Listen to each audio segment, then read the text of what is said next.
Yo guys, what is up? Welcome back to the channel, and in this video I'm going to show you how to make an Ubuntu USB.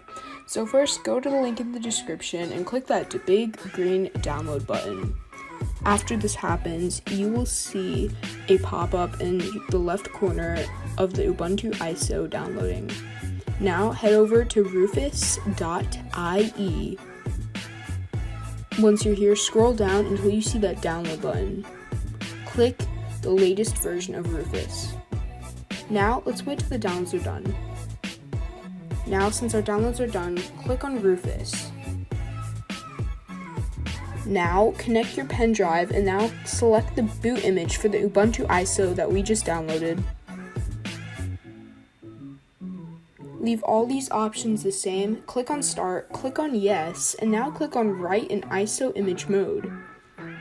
And now press Yes to confirm. Now let's wait till this is finished. Close in the pop-out for the file window. And make sure you subscribe to our channel. That's it guys, now your image is ready. And now you can use your USB stick